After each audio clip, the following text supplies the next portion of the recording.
Welcome once again to Unstoppable Mindset. Hi, everyone. It's a nice fall day here in Southern California. It's supposed to get up to 96 degrees today.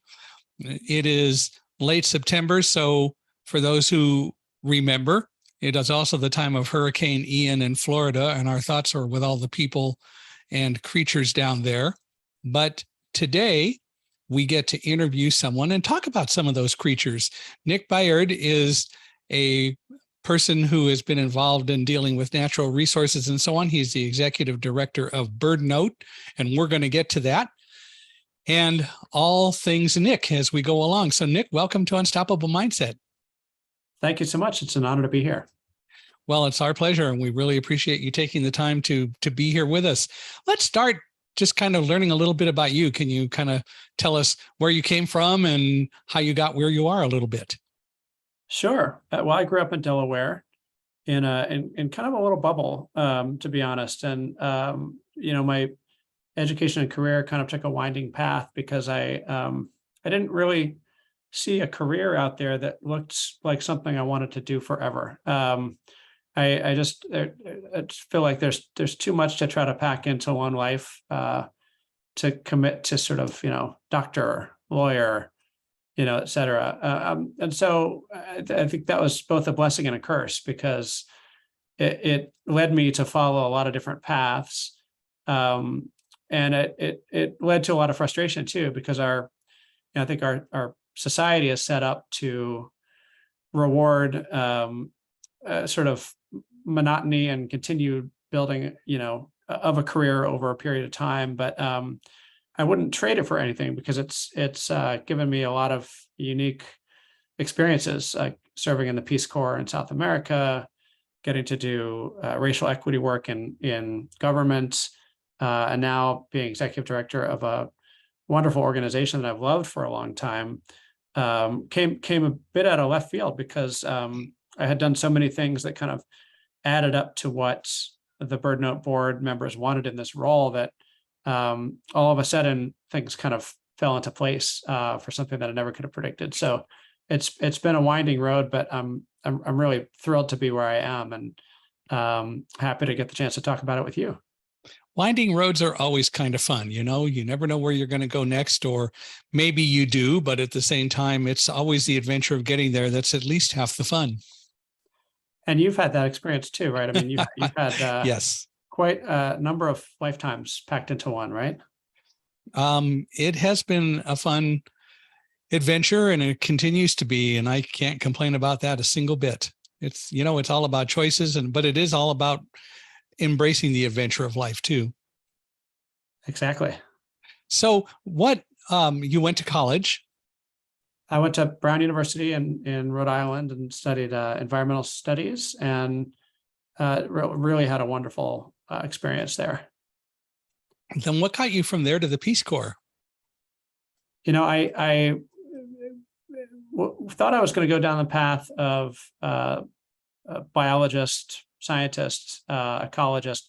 I spent a year doing a residency in environmental education in the Grand Tetons, and realized after that year that, actually maybe halfway into that year, that I would feel kind of limited myself, I guess, if I were to just sort of pick that path and run with it. Although lots of people do that and love it, it just wasn't for me. What I recognized is that I didn't have enough experience out in the world to be able to even say what I wanted to commit to for, even for at least the next few years. So I thought that the Peace Corps was this opportunity to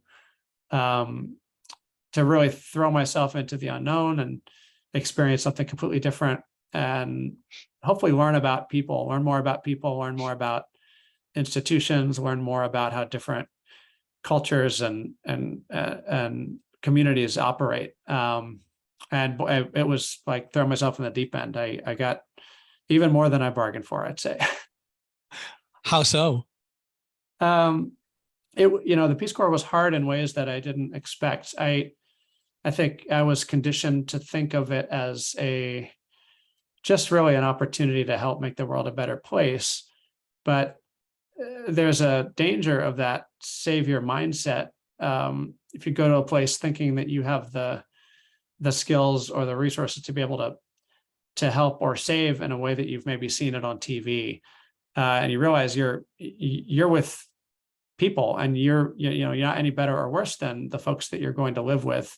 And as a Peace Corps volunteer, you are very much reliant on your community to take care of you and teach you. And that was jarring. I think it's jarring for a lot of folks who go abroad for service work. There's this idea that, we go and we save, or we help. But really, going with a mindset of humility and learning and growth, I think, is much more important. And so I had to sort of adjust my worldview in a lot of ways, and recognize that, I had never really thought about, oh gosh, I'm going to go help a community. In every community, there are people who are unkind, who lie, who cheat, who steal, et cetera. And I didn't know why. I think part of my upbringing was thinking, well, if people are underprivileged, they're all nice all the time. And it's just a community like any other. So I thought that was really interesting to go and experience, humanity in a different context, and recognize that a lot of the preconceptions I had about other parts of the world were completely wrong. And so it was perfect learning and growth for me, and that's exactly what I needed. Interesting kind of way to put it when you talk about underprivileged and so on.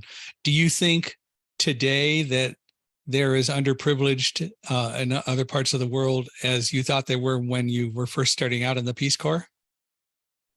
I think the biggest blind spot I had was really it wasn't even so much about global issues, it was about American history. And as I've grown, and gotten older, the extent of the blind spots I had around race and racism in America have really driven sort of this last 10 years of my life and my career, really from a place of just, feeling like I was robbed of an understanding of how formative racism was at the heart of how the country was born, and how it's evolved, and how it's progressed, and why certain communities experience the conditions that they do.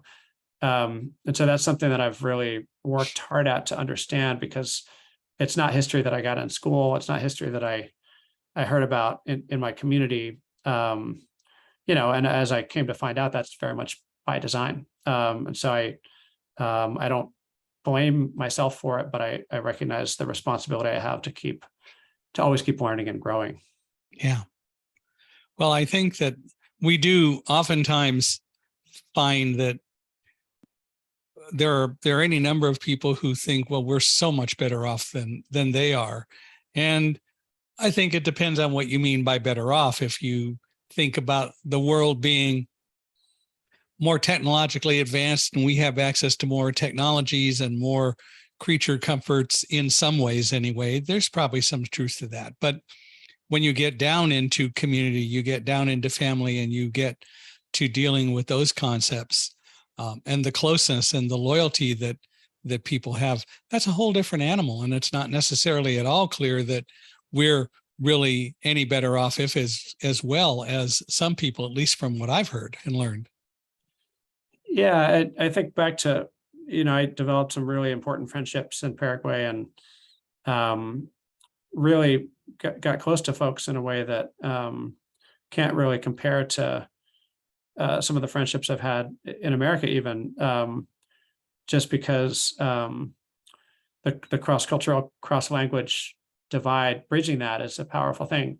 And I think I laughed more in Paraguay than I ever have in a similar stretch of time in America, because there's a sense of humor and a lightness in the Paraguayan culture that I experienced that is just delightful. And there's I hosted a weekly radio show and every week folks would give me jokes to tell in the native language Guarani. And it was, on the radio show, we talk about things like, the environment and agriculture and green manures and things like that. But the thing that really stood out to people were the jokes, because they were things that people connected with, and sense of humor is just a really important part of the culture. So it was just interesting to experience that, the joy of being there with folks who really did not have infrastructure around them, running water, paved roads, things like that. Just having a great time in life. That was a good lesson for me.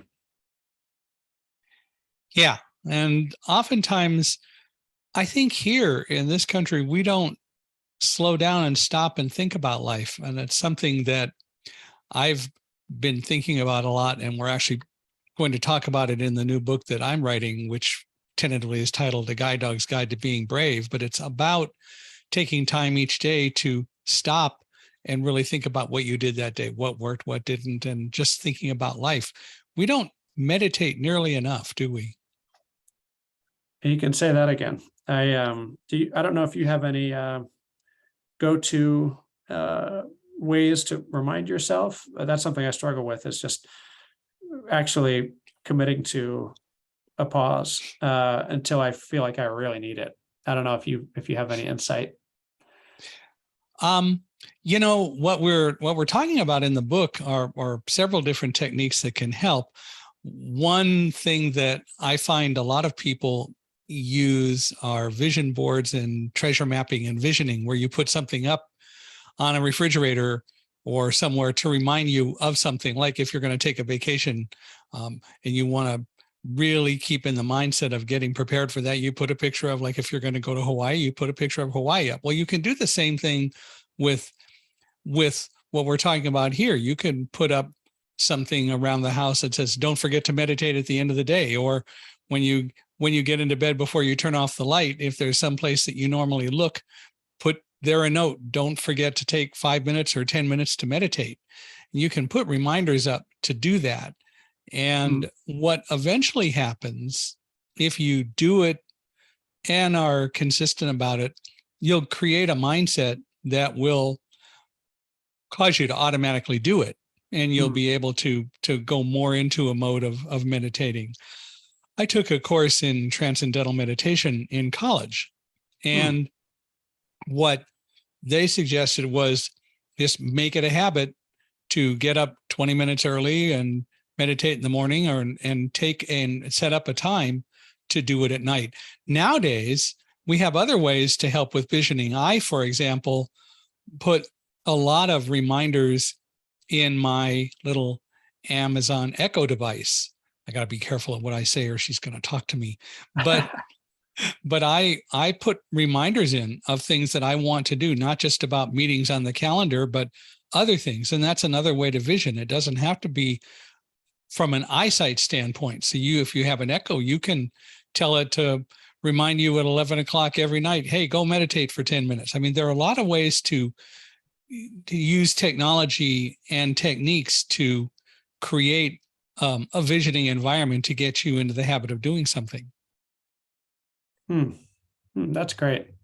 Yeah, my issue is, I think I have to keep coming up with new ways to get my attention, get my own attention. Sort of like, exactly. Sometimes the sign works, and other times I feel like I need a sign that'll kind of slap me in the face, because I'm not willing to listen to what my past self had reminded me to do. Well, that's why I like the idea of the Echo device. And I can tell it we have several Echo devices around the house, so I can have the reminder play on every Echo device as well, so that it will remind me wherever I am in the house, so you can't escape it. For me, I'm pretty much in the habit of doing it all the time, but still having the reminder doesn't hurt. Right. So there are a lot of ways to give yourself a reminder to do something that will force you to, at least for the seconds that it's on, to listen, and hopefully that will help you move forward in doing what it is you want to do. And taking time really to stop and, or at least slow down and think a little bit, is always an important thing to do. Mm-hmm. Mm-hmm. Yeah, I think one of the challenges of work from home is there's for folks who do that, there's less travel, less transition, and so it's easy for things to kind of pile up and go just back to back to back. And it's like, let me actually go into the other room here and sit down for a minute or take a walk outside. Those are good reminders. Yeah. And those can be verbal with an echo device. You can send yourself a calendar invite that just reminds you every day at such and such a time. Take the time to go off and do something. And, you may not be able to do it right at that moment, but the reminder is still there. And by having something that forces you to at least think about it, that is reminders in various formats and forms, that helps. Right. So That's we great. can take the time to do it. The problem that I think we mostly have is, I just don't have time to do that. I've got to get this done or that done. Yeah, we do have time. Mental health is one of the most important thing, if not the most important thing, that we can be doing for ourselves, that we normally don't pay attention to, but in reality, we can make work for us. For sure. I think that's originally actually what drew me into BirdNote, which is the organization where I am, and it's the flagship show that we run on radio stations and over podcasts. It's called BirdNote Daily. Though people probably know it as BirdNote. It's a minute 45 seconds, and it's got a catchy theme song that invites you in and invites you to pay attention to the lives of birds for just a minute and 45 seconds. And that seems to be enough time that you can go deeply into something, but not so much time that you can't justify just sitting there and listening. Right. Which is originally why I came to love the program so much. Well, how long were you in the Peace Corps? I was there for I did a 2-year volunteer service term, and then I stayed on for an additional year to be the coordinator of the environment sector. And where supporting were other you? volunteers. Where was that? I'm sorry? Where was that? Where did you do that? In Paraguay. Okay. Which is one of 2 landlocked countries in South America, the other being Bolivia. Right. Yeah, there's a lot of water around South America. Yeah, and unfortunately, Paraguay has not benefited from a lot of the natural resources on the continent, partly due to the history of war. There was a major war that Paraguay found itself in against Brazil, Argentina, and Uruguay, and it just turned into an actual massacre of genocide. I think it was just after the U.S. Civil War ended, or it was right around that time, and something like 80% of all boys and men were killed. And then the country shrunk, and then it was President Rutherford B. Hayes who brokered an agreement to give Paraguay back some of its land, and so there's actually a county in Paraguay called President Hayes County, or they call it Presidente Hayes. And so I saw more busts and sort of recognitions of President Hayes in Paraguay than I ever expected to see anywhere. It was really interesting. There's a historic fact I didn't know.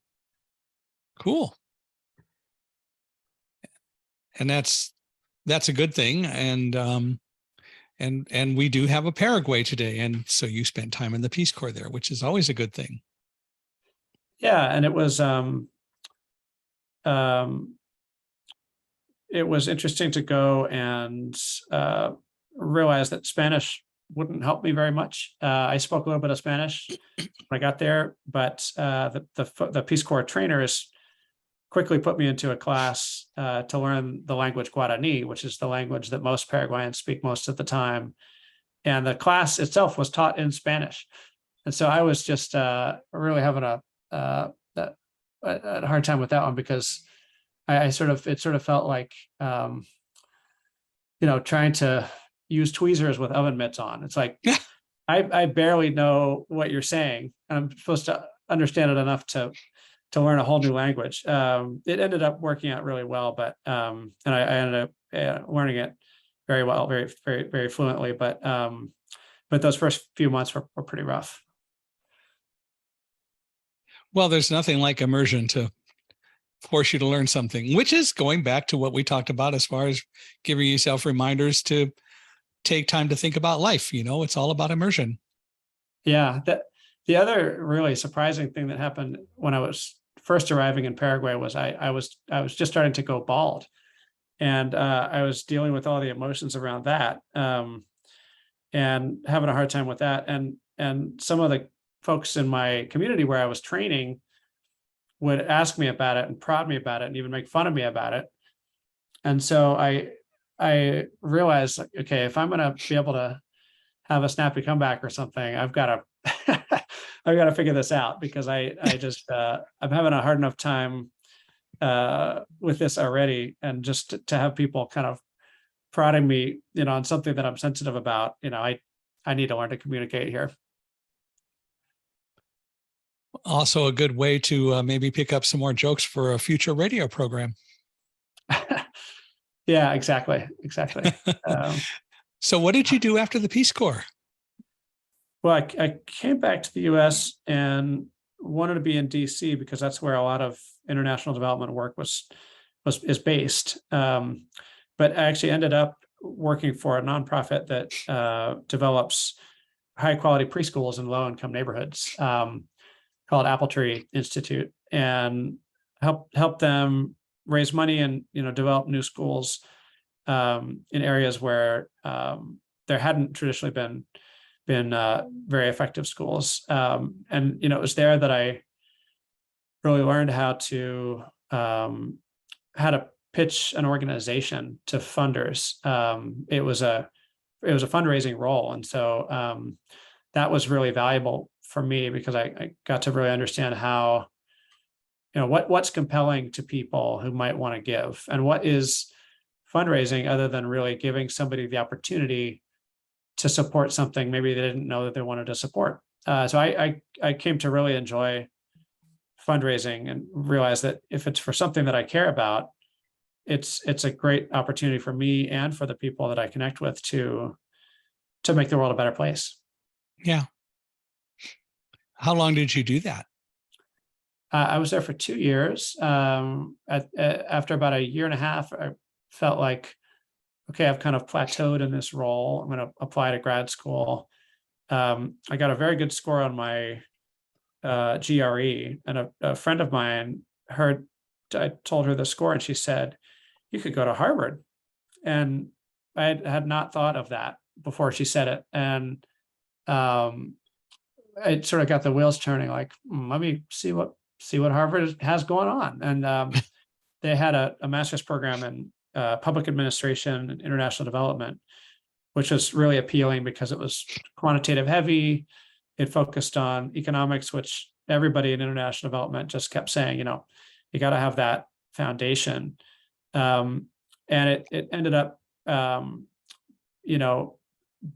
being a program that the math was so advanced that it was sort of like being hit with a ton of bricks for the first year. And then after that first year, getting to take more courses on, things like public speaking and leadership and negotiation and writing, the stuff that now feels a little bit more practical to my day to day. But that was where I met my wife. And so I'm especially glad that worked out the way that it did, because it completely formed every moment since I met Sadia, my wife. So that's probably the most valuable thing I got from Harvard. Well, that makes a lot of sense. So you got your master's degree. Was she in the same program? She was in the School of Education. She was getting her second master's degree. She'd gotten a master's degree from the School for International Training. And this master's degree was in learning and teaching at the Harvard Graduate School of Education. And everybody at Harvard was just kind of blown away by her and what she knew about learning and teaching, because she'd done it for so long, understood it so well. And I think a lot of her classmates learned more from her than they did from some of the professors, to be honest. So she really understands how people learn better than anyone I've met. And she's really helped me whenever I've given a training or had to sort of convey a concept to a group.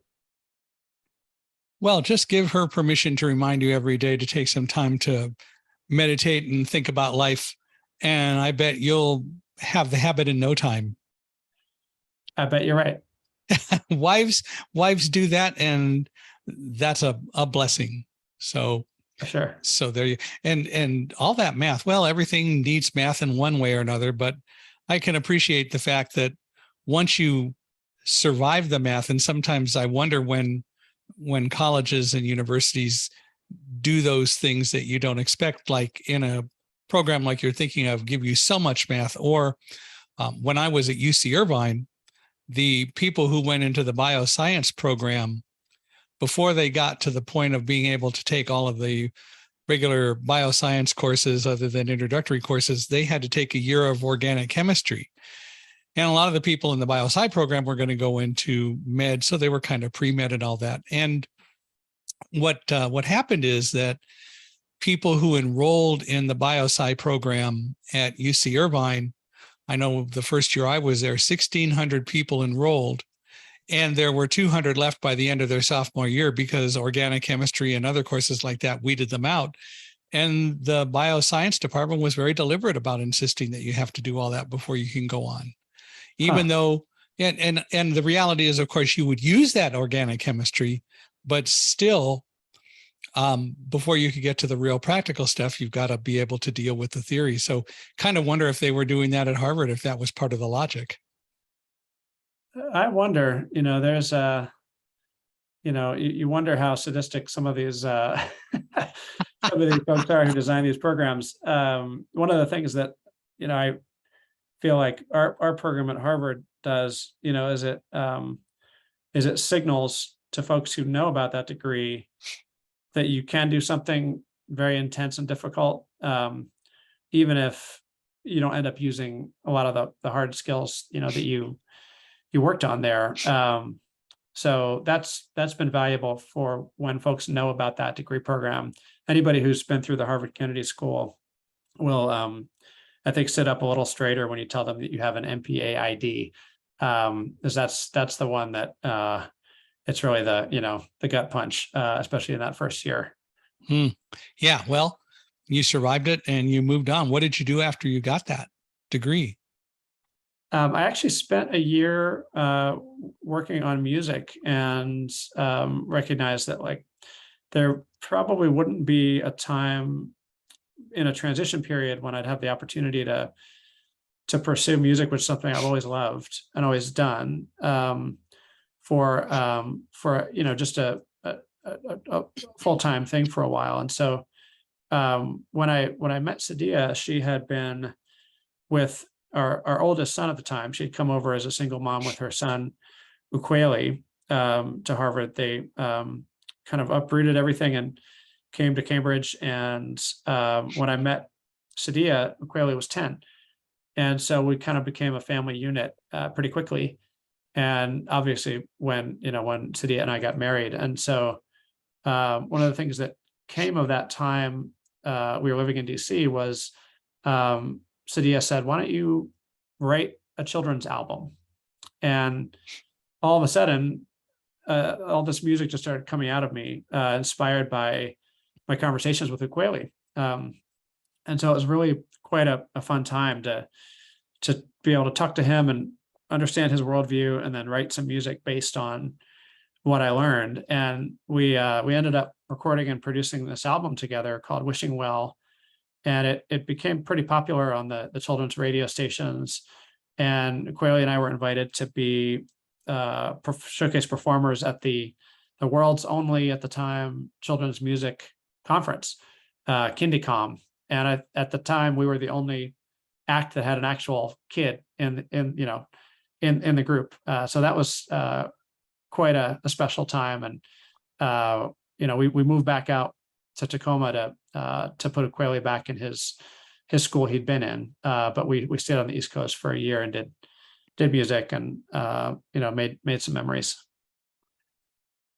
What good memories. Wow, that's pretty amazing. I'm going to have to go look for the album. Yeah, it was a surprise to me. I'd never thought of writing or recording children's music until Cydia suggested it. And I loved music as a kid. Raffi has always been a hero of mine. And things kind of came full circle when I had a chance to take now our two youngest kids. We have a 4 and a 6-year-old, to see Raffi live just before the pandemic hit. We had a chance to meet him and give him a hug, and it just the waterworks were turned on. It was more emotional than I expected it to be. Mm. So what did you do after music? Then we came out to Tacoma, and I was basically trying to figure out my place in this community, and had a lot of meetings with folks and learned about an opening for the director of a social service organization that was working to support youth and young adults who were struggling with education, employment, or housing, mental health, substance use disorders, and ended up getting that job and really trying to build this thing into something that was trusted by young people and offered as many services as we could offer in one place. Because the young folks that have been burned by institutions are a lot less likely to trust institutions. And so if we, as an institution, could help start to rebuild that trust a little bit by creating a space where people were welcomed, felt accepted, felt represented, and really could be put on a path towards success, then we could make a big difference. And so I was there for about 5 years, and we were able to increase mental health services on site. We were able to expand the housing options for young people experiencing homelessness for our county. And we were able to really start the conversation around how institutional racism in the nonprofit sector is making our nonprofits not only in some cases not effective, but in other cases actually the perpetuators of harm. And so that's something that I'm really pleased came out of that experience, was an opportunity to lead some of those conversations and be part of some of those efforts to make a change in the sector in terms of racial equity. What made you go out to Tacoma in general? Well, Cydia and Ukweli, my wife and oldest son, before I met them, they had been here. My wife was born in Eastern Washington and grew up in Tacoma, and so they had a life here before they went east for Cydia to get her second master's. And so Ukweli had his friends back here, and I liked what I knew of Washington, and so we decided to come out here and start a life together as a family. Less snow than the East Coast. Yeah, sadly for me, but happily for most others in my family who aren't as big snow fans as I am. But you can still get to snow. We can. That's true. That's true. But it's a wonderful place to raise a family, just because it is, like you said, you can get to almost anything. Yeah. Whether it's the city, whether it is performing arts venues, nature hikes, mountains, rivers, lakes, the ocean. It's just great. And it's sort of like the home that I never knew I wanted. And I'll bet being in Washington, you even know where Gonzaga University is, which everyone else only knows once a year during basketball season. That's right. We have some fiercely loyal folks, in those, in those fights, and I try to stay out of it. Yeah.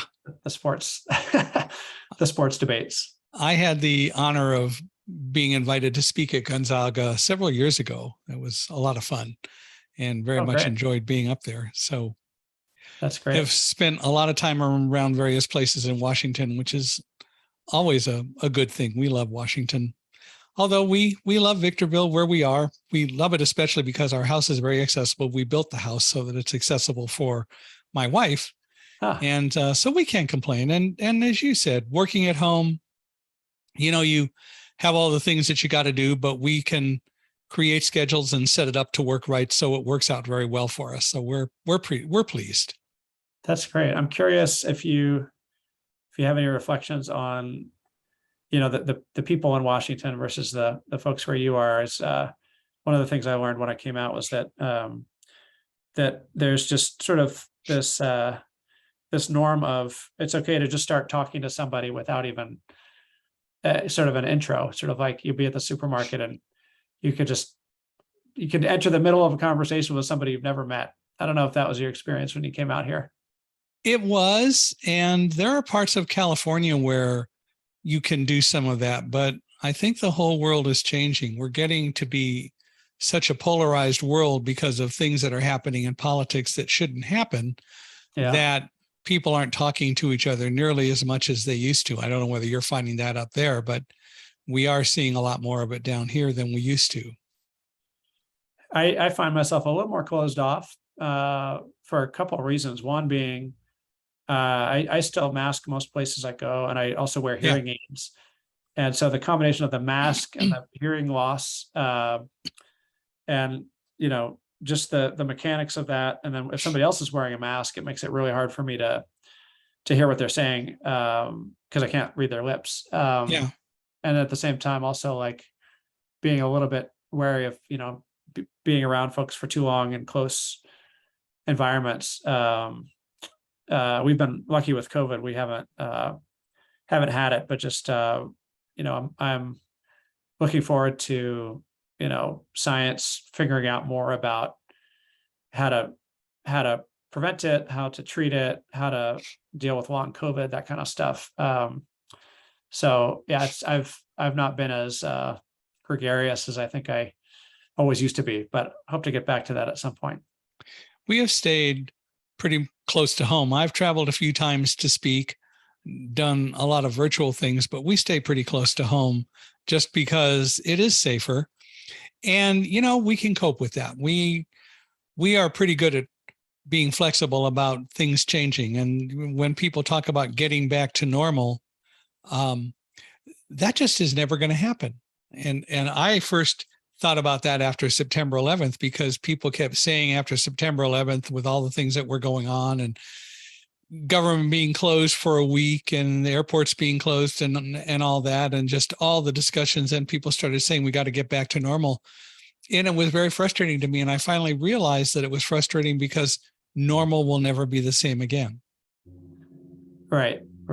And what opportunities do we have to identify what was bad about the old normal that we can change? One of the, I think, real blessings of the last few years has been people have been forced and invited, I think, to examine how they're spending their time, what they give their time and effort to. And I see people being bolder about pursuing what they love and spending more time with their families. And I think that's a wonderful byproduct of what's been a really difficult couple of years. Yeah. And I hope that trend will continue, and that people will recognize that, and that companies and bosses and leaders will recognize that there's value in letting people do that because it'll be much better for their mental health. Absolutely. Well, you ended up going, at least for a while, into city government in Tacoma, right?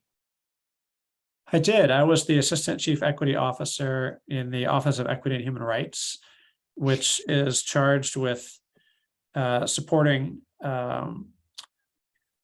equitable representation in the workforce, making sure that our community outreach is really robust, making sure that policies and procedures are equitable and that they recognize the harm that's been done over decades, against certain groups. And so it's an office that I have a ton of respect for, and was really happy to be able to serve for a couple of years. And it was really, I think it's really valuable to go back and forth between different sectors to be able to keep fresh eyes on things. One of the things I really appreciated being able to do was being able to come into the government role with lots of grassroots community development experience, and having relationships with a lot of folks that a lot of the city employees didn't have.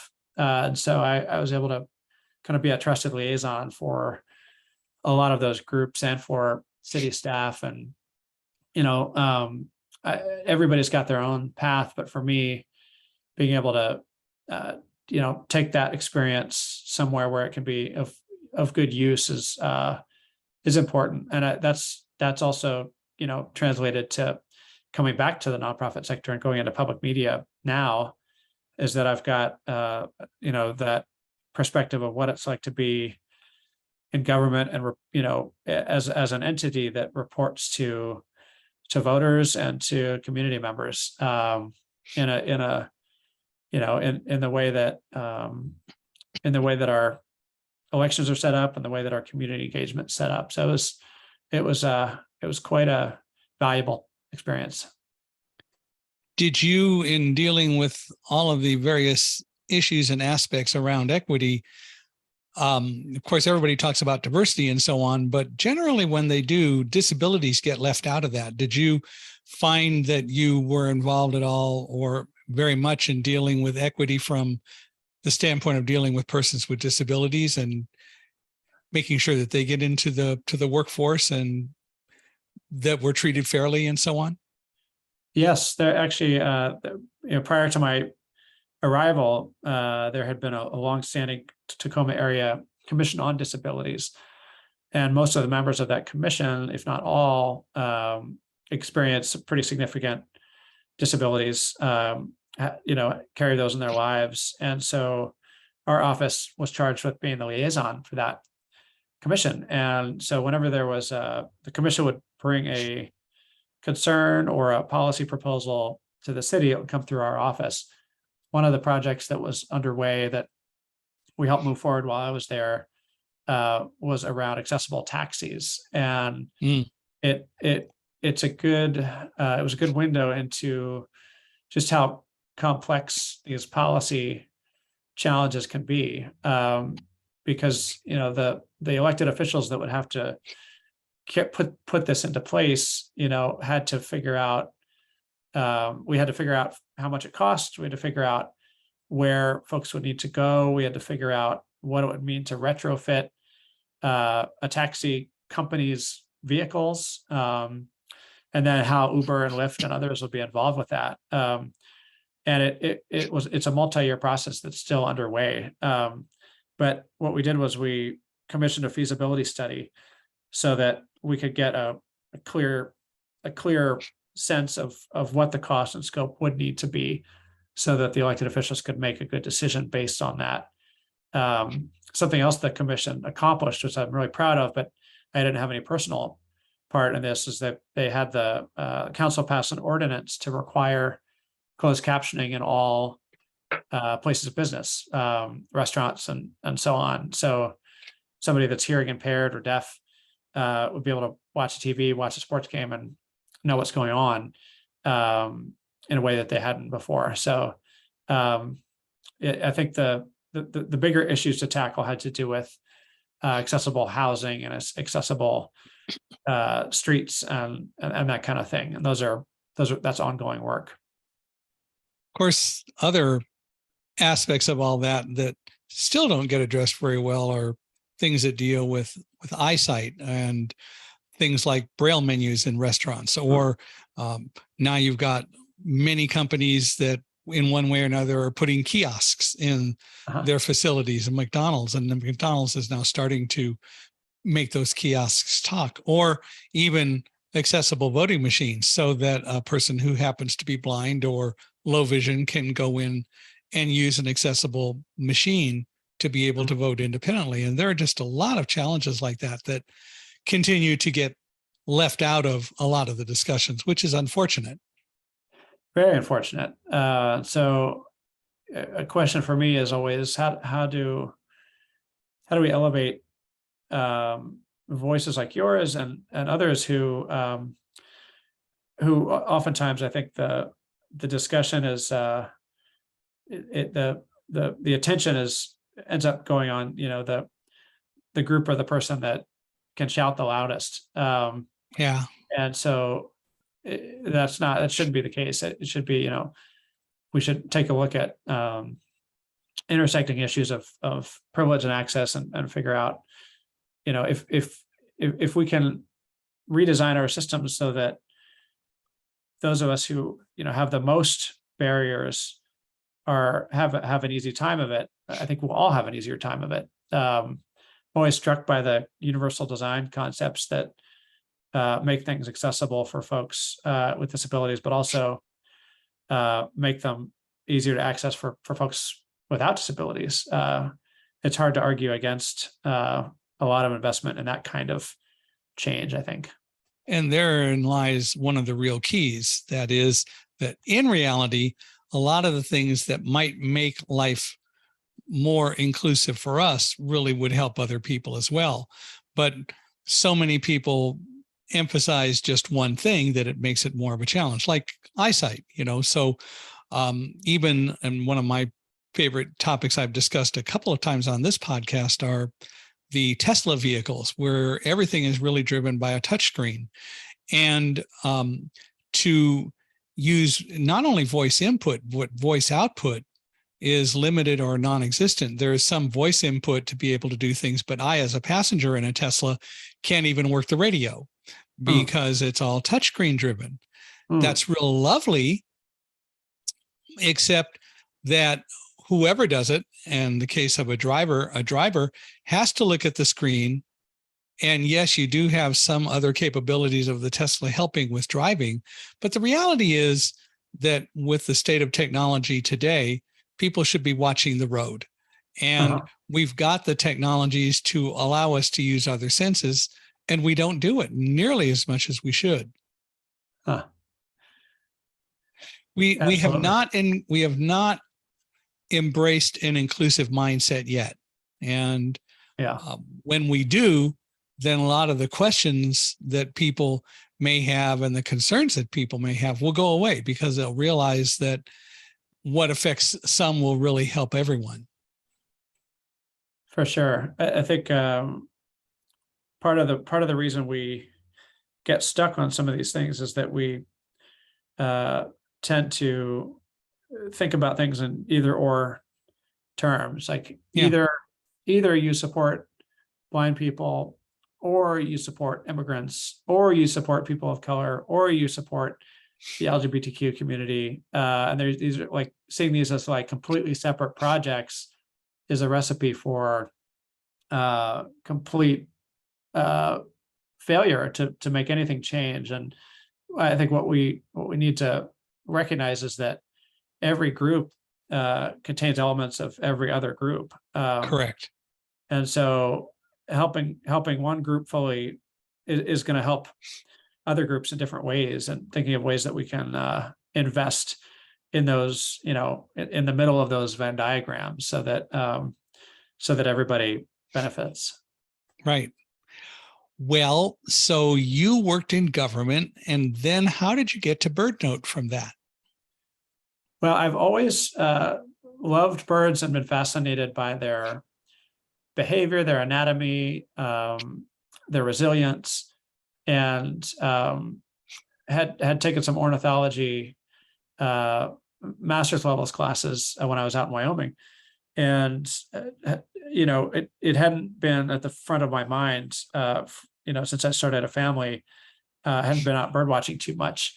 But then I saw that, the executive director job at BirdNote had opened up, and it was interesting to me because I didn't realize that BirdNote itself was independent of radio stations. As a listener, I always thought that BirdNote was just either part of our local radio station or part of NPR.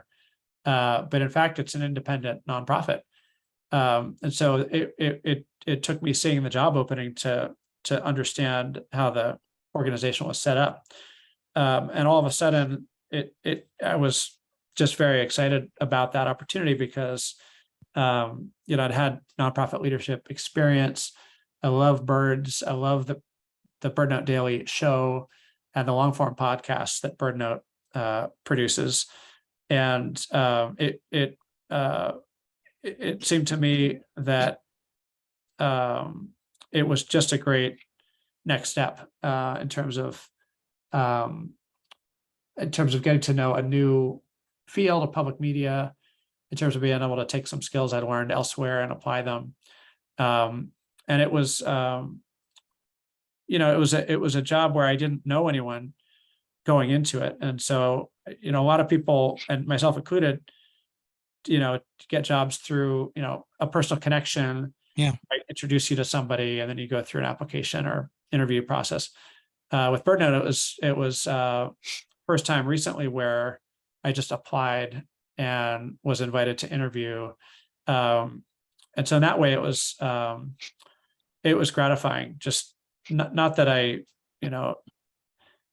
not that there's anything wrong with, having those connections, but it felt good to just apply and just on the nature of what they saw, have them give me a call and ask me to interview.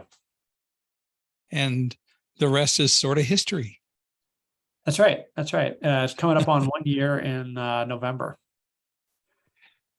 So tell us a little about BirdNote. I'd appreciate knowing more about what exactly the organization is, what it does, and so on. Sure. We're an independent public media nonprofit organization that's been around since 2005. And it started really as a radio program under the auspices of Seattle Audubon. Oh. And eventually, after a few years, it became its own nonprofit. And it started really with this vision. The founder's vision was to produce a short, sound-rich audio experience for radio listeners about birds. And it's just become a really beloved institution in the areas where it's broadcast. And it's now, we've got the flagship show is the minute 45-second show called BirdNote Daily that broadcasts on about 250 public radio stations across the U.S. We've got long form podcasts. Those are called Threatened and Bring Birds Back. And we do virtual events and things. That most listeners know us for BirdNote Daily because that's our biggest audience. We've got, we think, around 5 million daily listeners to that show. And so what's really powerful about that is that we're able to, I believe, create a mindset shift for all of those folks in terms of inviting them to slow down, pay attention to nature, learn something amazing about birds, and hopefully get inspired to spend more time with nature, with birds, and to the point where we hope we inspire action for conservation, whether that's something simple like the way that you live your life, the way that you set up your bird feeders, the way that you turn off your lights during migration season, those kinds of things, all the way up to advocating for more federal legislation for conservation. We hear from listeners that we have changed their lives, which is really amazing to hear, that we've inspired people to pursue careers in ornithology, bird science, that we have helped people with mental health. People say that the show calms them down. It's something that they look forward to every day. And I think the really, really big opportunity we have is to continue showcasing and diversifying people from every background on the show, and stories that reflect different kinds of knowledge. Folks that aren't, the typical profile of somebody who's been centered in conservation over the last 100 years, white, male, able-bodied person. Recognize that every group is connected to birds and has a love of birding in the outdoors, and we have an opportunity to elevate those stories that haven't been elevated, over our country's history, which is, I think, very powerful.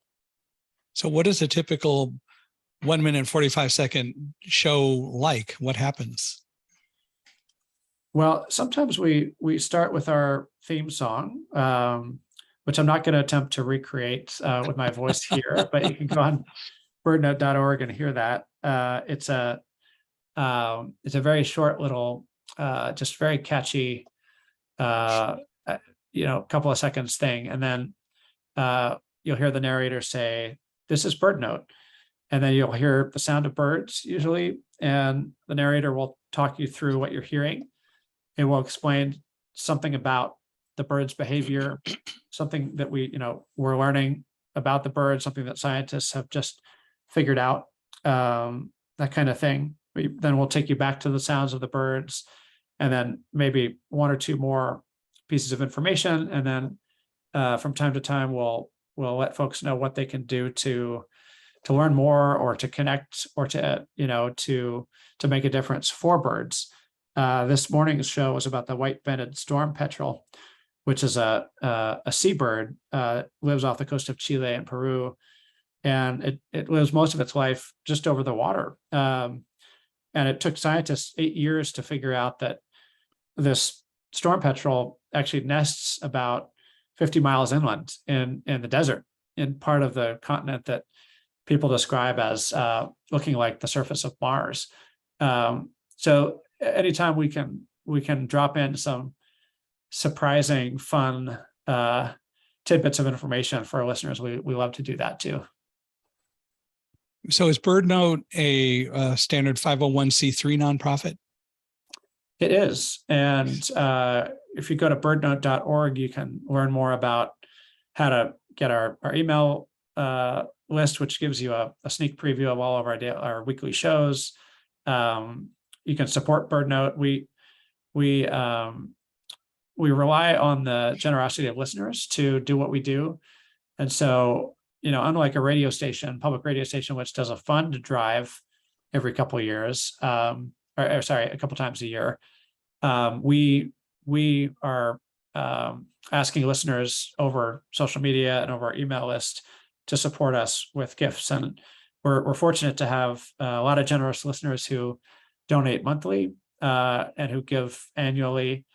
And one of the services that we've created is something called BirdNote Plus, where you can subscribe at a different level of monthly giving to get ad-free podcasts and get access to special events and get early access to shows. And so if there are any podcast fans or bird lovers out there that want to check out BirdNote Plus, I would encourage them to do that.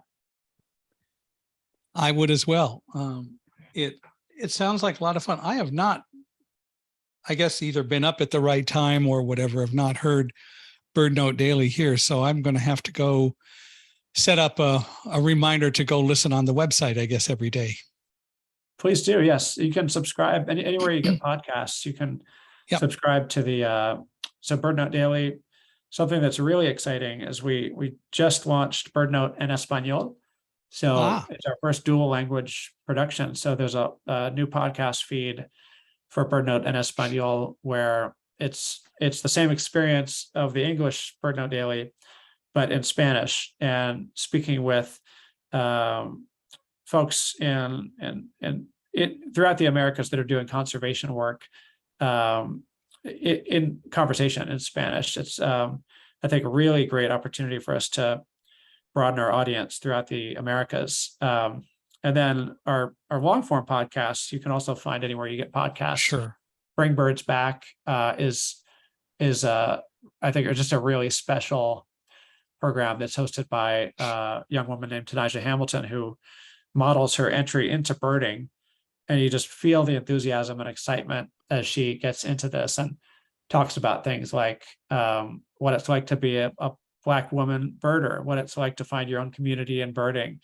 How do people with disabilities, what are some of the technologies that they can use to get out and look at birds? And then there are different sort of species specific episodes. One of the really popular ones is about the purple martin, which has an amazing history of interplay with Native American communities and carried forward today, where people will become what they call purple martin landlords and create houses for them. And it's just a great story, great program. And then we have a field-based long form podcast called Threatened, which is hosted by Ari Daniel, who's on NPR Science Desk now. And that's about going to the place and doing in-depth work to understand the conservation challenges birds are facing. And so that podcast is coming out with new episodes in January, focused on Puerto Rico and island habitats. We just wrapped up a season on Hawaii, which was really fascinating. Mm. Well, I'm going to go listen. It will be fun to go do that. Well, if people want to reach out and learn more about you and BirdNote, I assume they can go to birdnote.org, but how can they contact you and learn more?